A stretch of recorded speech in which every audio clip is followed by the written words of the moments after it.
ಪರಲೋಕದವುಗಳ ಕಡೆಗೆ ನೋಡುವಂತೆ ನಿಮ್ಮ ಆತ್ಮಗಳನ್ನು ವಾಕ್ಯದಲ್ಲಿ ಬಲಪಡಿಸುವ ಅನುದಿನದ ಧ್ಯಾನ. ಇಂದಿನ ಧ್ಯಾನದ ಶೀರ್ಷಿಕೆ, ನಾನು ದೇವರ ಮಗುವಾಗಿದ್ದೇನೆ. ಈ ದಿನದ ಸತ್ಯವೇದದ ವಾಕ್ಯ, ಮಕ್ಕಳಾಗಿದ್ದರೆ ಬಾಧ್ಯರಾಗಿದ್ದೇವೆ, ದೇವರಿಗೆ ಬಾಧ್ಯರು, ಕ್ರಿಸ್ತನೊಂದಿಗೆ ಬಾಧ್ಯರು. ಹೇಗೆಂದರೆ ಕ್ರಿಸ್ತನಿಗೆ ಸಂಭವಿಸಿದ ಬಾಧೆಗಳಲ್ಲಿ ನಾವು ಪಾಲುಗಾರರಾಗುವುದಾದರೆ ಆತನ ಮಹಿಮೆಯಲ್ಲಿಯೂ ಪಾಲುಗಾರರಾಗುವೆವು. ರೋಮಾಪುರದವರಿಗೆ ಬರೆದ ಪತ್ರಿಕೆ 8ನೇ ಅಧ್ಯಾಯ 17ನೇ ವಚನ. ಕೃಪೆಯ ಪ್ರಭಾವವು ಹೃದಯವನ್ನು ಮೃದುಗೊಳಿಸುವುದು, ಭಾವನೆಗಳನ್ನು ಪರಿಷ್ಕರಿಸುವುದು ಮತ್ತು ಶುದ್ಧೀಕರಿಸುವುದು, ಮತ್ತು ಅದು ಪರಲೋಕದಲ್ಲಿ ಹುಟ್ಟಿರುವ ಸವಿಯಾದ ಔಚಿತ್ಯಪೂರ್ಣ ಪ್ರಜ್ಞೆಯನ್ನು ನೀಡುತ್ತದೆ. ಒಬ್ಬ ಕ್ರೈಸ್ತನು ತನ್ನನ್ನು ತಾನೇ ಉನ್ನತಿಗೇರಿಸಿಕೊಳ್ಳಲು ಸಾಧ್ಯವಿಲ್ಲ, ಯಾಕೆಂದರೆ ಇದು ಕ್ರಿಸ್ತನನ್ನು ಹೋಲುವುದಿಲ್ಲ.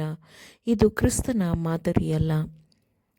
ಎಲೈ ಕಷ್ಟಪಡುವವರೇ, ಹೊರೆ ಹೊತ್ತವರೇ, ನೀವೆಲ್ಲರೂ ನನ್ನ ಬಳಿಗೆ ಬನ್ನಿರಿ, ನಾನು ನಿಮಗೆ ವಿಶ್ರಾಂತಿ ಕೊಡುವೆನು ಎಂದು ಲೋಕದ ವಿಮೋಚಕನು, ಪಾಪಿಯ ಬದಲಿಯೂ ಆಗಿರುವಾತನು ಹೇಳಿದ್ದಾನೆ. ಆದರೆ ಸೌಮ್ಯನೂ ದೀನನೂ ಆಗಿರುವಂತಹ ಯೇಸು ಕ್ರಿಸ್ತನಿಗೆ ವಿಜಯಶಾಲಿಯ ಚೈತನ್ಯದ ಆತ್ಮ ಮತ್ತು ಜಯಶಾಲಿಯ ಮಹತ್ವಾಕಾಂಕ್ಷೆ ಇದೆ ಎಂದು ನಾವು ನಿರಂತರವಾಗಿ ನೆನಪಿನಲ್ಲಿಟ್ಟುಕೊಳ್ಳೋಣ.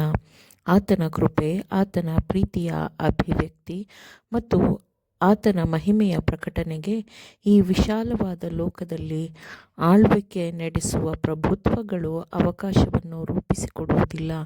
ನಿಜವಾಗಿಯೂ ಮತ್ತು ಪ್ರಾಮಾಣಿಕತೆಯಿಂದಲೂ ಕರ್ತನಾದ ಯೇಸು ಕ್ರಿಸ್ತನನ್ನು ಪ್ರೀತಿಸುವವನು, ಕ್ರಿಸ್ತನು ಯಾರನ್ನು ಪ್ರೀತಿಸುತ್ತಾನೋ, ಯಾರನ್ನು ಉಳಿಸುವುದಕ್ಕಾಗಿ ತನ್ನ ಪ್ರಾಣವನ್ನು ಕೊಟ್ಟನೋ ಅವರನ್ನು ಪ್ರೀತಿಸುತ್ತಾನೆ. ಅದು ಮಾತ್ರವಲ್ಲದೆ ಕ್ರಿಸ್ತನ ಶಿಷ್ಯರ ರೀತಿಯಲ್ಲಿ ಕ್ರಿಸ್ತನಿಗೆ ಸೇವೆ ಸಲ್ಲಿಸಲು ಇರುವ ಪ್ರತಿಯೊಂದು ಅವಕಾಶವನ್ನು ಉತ್ಸಾಹದಿಂದ ಸ್ವೀಕರಿಸುತ್ತಾನೆ. ನಾವು ದೇವರ ಪುತ್ರರು, ಪುತ್ರಿಯರು. ನಾವು ಯೇಸು ಕ್ರಿಸ್ತನ ಜೊತೆ ಕೆಲಸಗಾರರು. ಒಂದು ಶ್ರೇಷ್ಠವಾದ ಉದಾತ್ತವಾದ ಉದ್ದೇಶಕ್ಕಾಗಿ ಜೀವಿಸುತ್ತಿರುವವರು ಎಂದು ನಮ್ಮ ಜೀವನವನ್ನು ನಾವು ನೋಡಬೇಕು. ಗುಣಸ್ವಭಾವದಲ್ಲಿ ಕ್ರಿಸ್ತನನ್ನು ಪ್ರತಿನಿಧಿಸುವವರು ಮತ್ತು ನಮ್ಮ ಭಾಗವಾಗದ ಪ್ರೀತಿಯಿಂದ ದೇವರನ್ನು ಸೇವಿಸುವವರೂ ಆಗಿರಬೇಕು. ನಾವು ದೇವರನ್ನು ಪ್ರೀತಿಸುತ್ತೇವೆ ಎಂಬ ಅಂಶವನ್ನು ಪ್ರಕಟಪಡಿಸುವುದಲ್ಲದೆ ಆತನ ಪರಿಶುದ್ಧ ಸ್ವಭಾವಕ್ಕೆ ಅನುಗುಣವಾಗಿ ಶುದ್ಧವಾದ ಪರಿಪೂರ್ಣವಾದ ಜೀವನವನ್ನು ನಡೆಸಬೇಕು. ಯೇಸುವನ್ನು ನಾವು ನೋಡುವಾಗ ನಾವು ಆತನಲ್ಲಿ ಪರಿಪೂರ್ಣತೆಯ ಸಾಕಾರವನ್ನು ನೋಡುವುದರಿಂದ ನಾವು ಪರಿಪೂರ್ಣವಾದ ಜೀವನವನ್ನು ನಡೆಸಬೇಕು. ನಮ್ಮ ನಿತ್ಯ ಜೀವನ ಮತ್ತು ನಮ್ಮ ಸಂತೋಷದ ಭರವಸೆಯು ಎಲ್ಲಿ ಕೇಂದ್ರೀಕೃತವಾಗಿದೆಯೋ ಆ ಶ್ರೇಷ್ಠವಾದ ಕೇಂದ್ರವು ನಮ್ಮನ್ನು ಏಕತೆ ಮತ್ತು ಸಾಮರಸ್ಯಕ್ಕೆ ಕರೆದೊಯ್ಯುತ್ತದೆ. ಯೇಸು ಕ್ರಿಸ್ತನ ಮೇಲಿನ ನಂಬಿಕೆಯ ಮೂಲಕ ಮಾತ್ರವೇ ನಾವು ಈಗ ನಮ್ಮ ಜೀವನವನ್ನು ನಡೆಸಬೇಕು. ನಾವು ಕ್ರಿಸ್ತನ ಹಿಂಬಾಲಕರಾಗಿದ್ದರೆ ಹಾಸ್ಯಾಸ್ಪದ ಕ್ರಿಯೆಗಳು, ಯಜಮಾನನಾಗುವ ಭಾವನೆಗಳನ್ನು ವ್ಯಕ್ತಪಡಿಸುವುದು, ಕೀಳುಮಟ್ಟದ ಚಿಂತನೆಗಳು, ಅಸೂಯೆ, ತಪ್ಪು ಹುಡುಕುವುದು, ಹೊಟ್ಟೆಕಿಚ್ಚು ಮತ್ತು ವ್ಯರ್ಥ ವಿಷಯಗಳು, ಸ್ವಾರ್ಥ ಭಾವನೆಗಳೇ ತುಂಬಿರುವಂತಹ ನಮ್ಮ ಸುತ್ತಲಿನ ಸಂದರ್ಭಗಳ ಕೀಳಾದ ಸೆಳೆತಗಳ ಕಾರ್ಯಗಳಿಂದ ನಮ್ಮ ಜೀವನಗಳು ತುಂಡು ತುಂಡಾಗಿರುವುದಿಲ್ಲ.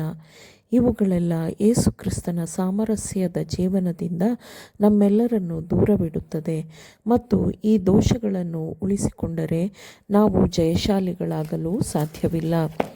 ಜೀವನದಲ್ಲಿ ಅನೇಕ ಕಾರ್ಯಕ್ಷೇತ್ರಕ್ಕೆ ಜೀವನವು ಒಡ್ಡಲ್ಪಟ್ಟಾಗ ಮತ್ತು ಅಲ್ಲಿ ಆತ್ಮವನ್ನು ಕತ್ತರಿಸಿ ಗಾಯಗೊಳಿಸಲು ಉದ್ದೇಶಿಸಲಾದ ಮಾತುಗಳು ಕೇಳಿಬಂದಾಗ, ನಾನು ದೇವರ ಮಗುವಾಗಿದ್ದೇನೆ, ಯೇಸು ಕ್ರಿಸ್ತನೊಂದಿಗಿನ ಪಾಲುಗಾರನಾಗಿದ್ದೇನೆ, ದೇವರ ಜೊತೆ ಕೆಲಸಗಾರನಾಗಿದ್ದೇನೆ, ಆದುದರಿಂದ ನಾನು ಕೀಳು ಮನೋಭಾವದವನಾಗಿರಬಾರದು, ಅಪವಾದಗಳಿಗೆ ಸುಲಭವಾಗಿ ಮನಸ್ಸನ್ನು ಕುಂದಿಸಿಕೊಳ್ಳಬಾರದು.